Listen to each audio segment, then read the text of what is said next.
Bismillahirrahmanirrahim. Bicara soal keanehan. Keanehan ini kalau saya bagi ada 7 perkara.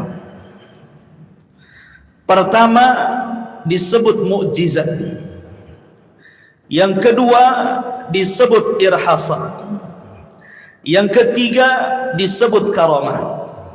Yang keempat disebut maunah. Yang kelima disebut al-ihana. Yang keenam disebut al-istidraj.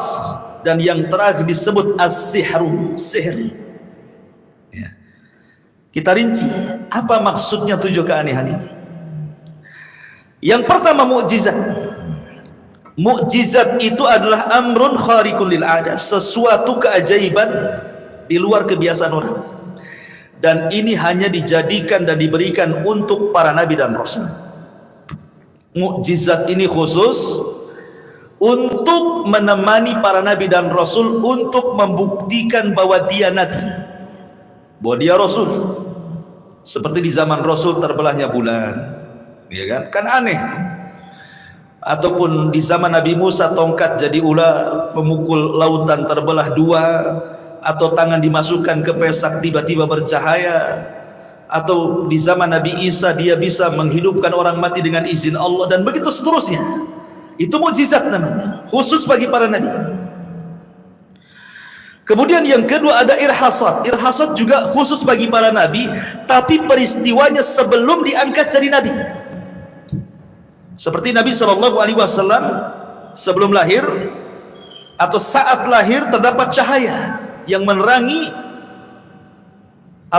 negara-negara adidaya di zaman itu, Persia dan Romawi.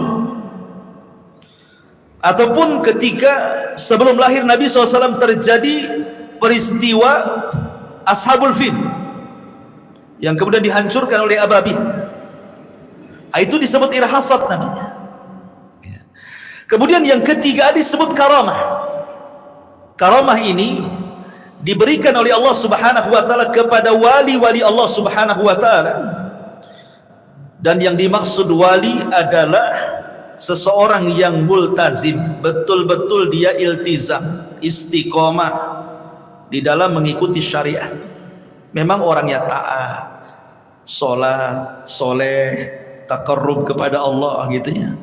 Jadi karamah ini memang diberikan oleh Allah kepada wali-wali Allah. Dan wali-wali Allah itu bukan wali-wali tertentu. Wali-wali Allah itu setiap yang bertakwa kepada Allah, itulah wali Allah. Siapapun yang bertakwa kepada Allah Subhanahu wa taala berarti dia wali Allah. Tidak mesti wali 1, wali 2, wali 3, tidak. Semua orang bisa jadi wali. Apalagi antum nyokolahkan anak ke sekolah, jadilah wali murid. Bukan itu maksudnya. Jadi wali-wali Allah itu sebagaimana firman Allah Azza wa Jalla, mereka adalah orang-orang yang bertakwa.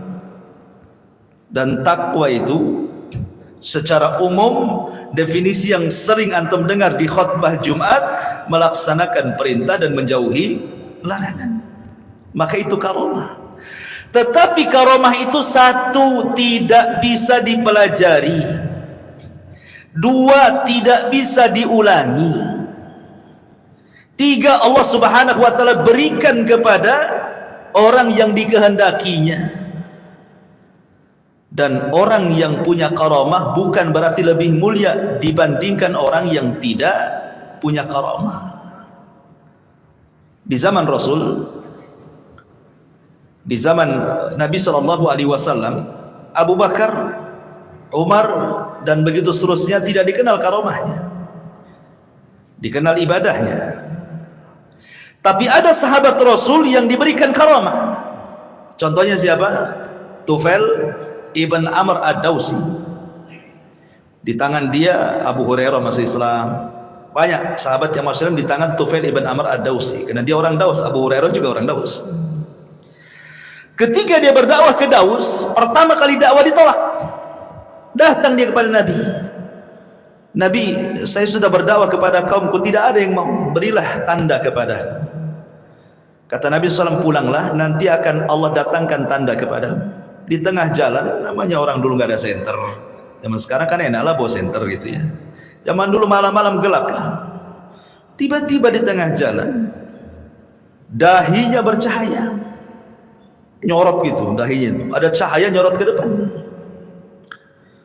Bukan kayak sekarang orang cari kodok di ketaruh ini, bukan. Memang ada, dia keluar cahaya gitu ya. Jadi dia takut kalau seandainya cahaya yang di dahinya itu menjadi fitnah. Akhirnya dia berdoa kepada Allah untuk dipindahkan cahaya, dipindahkan pula ke tangannya. Kemudian dia mengatakan, ya Rabb, aku takut jadi fitnah. Akhirnya dipindah ke mulutnya. Jadi kalau ngomong berkilau-kilau dia. Sebab itulah banyak masuk Islam orang Daus. Apa berarti Tufail yang dikenal karomahnya seperti itu lebih mulia dibandingkan Abu Bakar dan Umar? Tidak. Tentu Abu Bakar dan Umar jauh lebih mulia, walaupun tidak dikenal karomahnya, kan begitu. Artinya bahwa karomah itu diberikan kepada wali-wali Allah dan tidak bisa dipelajari ya. Karena ada orang yang kemudian memasukkan karomah ke benda-benda tertentu kemudian dijual. Umpamanya beli tasbih biasa, umpamanya di pasar-pasar itu, kemudian direndam di air, dibacakan apalah sholawat, dzikir atau apa gitu kan, jadilah dia tasbih karomah. Dijual lah 1 juta. Ini mau jualan tuh apa? Ya kan? Nggak bisa, karomah itu nggak bisa diulang. Itu pertolongan dari Allah. Ya, ini disebut karomah namanya. Kemudian di sana yang nomor 4 disebut ma'unah. Ma'unah ini diberikan kepada siapa saja, ikhwan. Mungkin dia tidak terlalu taat, tapi Allah Subhanahu wa ta'ala menghendaki dia diberikan ma'unah. Ma'unah itu artinya pertolongan. Umpamanya begini, antum di hutan nih.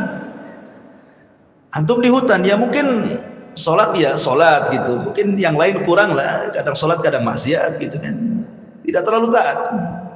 Tapi terkadang Allah memberikan pertolongan kepada orang ini. Mungkin di hutan, tahu-tahu ketemu harimau, dikejarlah antum sama harimau.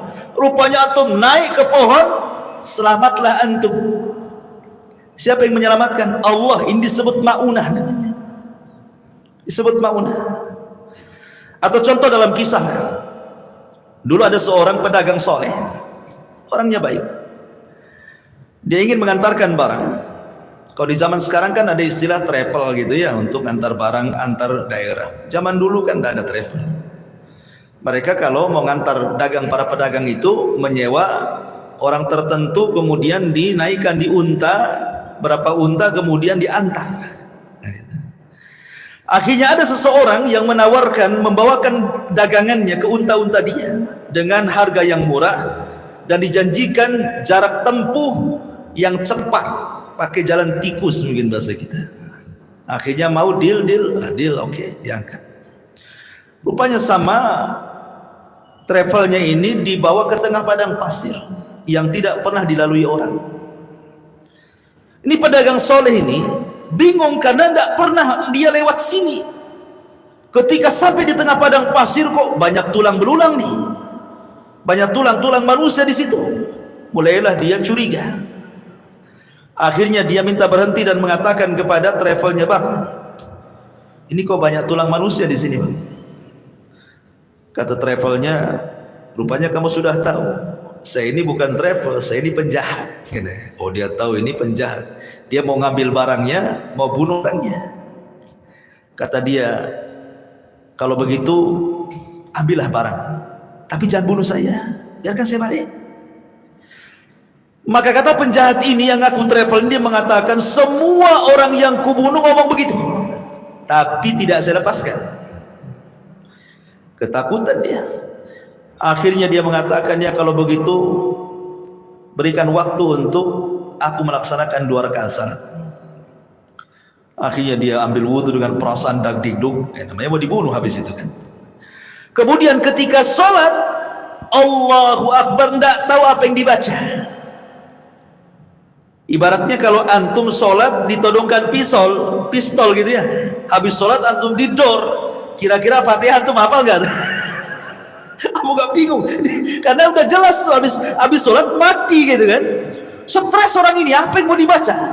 Subhanallah, Allah ilhamkan ada surat yang melintas di pikiran dia. Apa suratnya? amman yujibul muttar idza da'a fayaksifus su ila akhiril ayat. Siapakah yang akan mengabulkan doa orang yang kesulitan manakala dia saat kesulitan? Dibacalah ayat itu cepat-cepat sama dia. Subhanallah. Ketika itu, ketika hampir dia selesai salam, dia melihat ada kuda putih, penunggang putih membawa pedang di tangannya, kemudian dengan cepat ke arah dirinya dan menebas orang jahat ini. Kata para ulama, itulah malaikat yang Allah kirim. Nah, bisa saja dalam bentuk maunah kan itu ya, orang dapat pertolongan. Ya. Kemudian juga yang nomor 6 ada yang disebut dengan nomor 5 ada yang disebut al-ihanah. Ihanah ini bukan keanehan, tapi sebaliknya. Musailamah al-Kadzdzab, antum pernah dengar Musailamah al-Kadzdzab? Si nabi palsu di zaman Nabi yang memimpin orang-orang Yamama, ngaku nabi. Namanya ngaku nabi kan harus punya keanehan, mukjizat. Akhirnya adalah orang yang buta sebelah datang kepada Musailamah al-Kadzdzab, ingin diobati matanya supaya dua-duanya melihat. Akhirnya sama Musailamah karena meniru Nabi itu kan pernah mengobati Ali ketika matanya sakit, diludahi sama Nabi, sembuh matanya. Akhirnya Musailamah pun meludahi mata orang yang buta sebelah. Ketika habis diludahi jadi buta dua-duanya. Namanya nabi palsu. Habis diludahi dua-duanya buta. Coba bayangkan ya. Itu namanya ihanah namanya. Dihinakan. Ya, bukannya sembuh malah nambah gitu ya. Kemudian yang nomor 6 ada disebut istidraj. Antum tahu istidraj? Istidraj itu artinya orang-orang yang tidak pernah sholat, tidak pernah taat, kerjanya maksiat, tapi usahanya tidak pernah bengkrak. Ya. Usahanya itu jalan terus, orangnya juga sehat terus, ya. Istrinya banyak lagi, rumahnya bagus, ya. Mobilnya mewah. Itu disebut istidraj. Ya. Jadi jangan cemburu umpamanya orang yang tukang sholat taat kepada Allah Azza wa Jal, asih buka cincau gulung tikar, besoknya buka cilok gulung tikar, besoknya pokoknya setiap usaha gulung tikar ya. Jangan kemudian kita katakan akhirnya adalah orang itu aja nggak sholat kok bisa usaha, mungkin gara-gara sholat saya jadi gulung tikar ini. Jadi istidraj, orang seperti itu diberikan istidraj, dibiarkan seperti itu sama Allah di atas kesenangan sampai pada waktunya, maka Allah akan kirim adab kepada orang tersebut. Itu disebut istidraj. Dan yang terakhir disebut as-sihru, sihir. Sihir ini lengket dengan dunia sihir, dunia dukun, paranormal, bomo dan yang semacamnya. Di dalam tafsir Ibnu Katsir, Al-Hafidz Ibnu Katsir rahimahullahu taala ketika menyebutkan riwayat daripada Yunus ibn Abdul A'la As-Sadafi, muridnya Imam Syafi'i rahimahullahu taala, dia menukilkan ucapan Imam Syafi'i rahimahullahu taala dan ucapan Imam Lais, seorang ulama Mesir. Katanya Imam Syafi'i rahimahullahu taala, "Idza ra'aitumur rajula yamshi 'alal ma'i wa yatiru fil hawa'i fala taghtarru bihi hatta tu'ridu amrahu 'alal kitabi was sunnah." Apabila engkau melihat seseorang yang berpenampilan agama, pakai jubah, pakai serban, janggutnya panjang, zikirnya lama gitu. Pokoknya penampilannya kayak penampilan agama. Mungkin dipanggil Gus, mungkin dipanggil Pak Yai, mungkin dipanggil Pak Ustadz, mungkin dipanggil Tuan Guru, mungkin dipanggil apalah nama besar tokoh agama. Tiba-tiba yamshi alal mah, bisa pula dia berjalan di air. Wa yatiru fil hawa, bisa pula dia terbang. Atau mungkin istilah kita ini dibakar kebal, dibacok kebal gitu ya. Bisa nonjok dari kejauhan terpental gitu ya. Aneh orang ini. punya keanehan. Maka kata Imam Syafi'i, fala taghtarru bihi, jangan terperdaya dengan keanehan-keanehan itu, jangan silau dengan keanehan itu, tetapi timbang orang itu dengan Alkitab was sunnah. Kalau amalan dia tidak sesuai dengan Al-Quran dan sunnah Nabi SAW, berarti mereka awliya'us syaitan, mereka adalah wali-wali syaitan. Tapi kalau memang amalan mereka sesuai dengan Al-Quran dan sunnah Nabi SAW, kemudian punya keanehan seperti itu, maka mereka wali-wali Allah, kata Imam Syafi'i.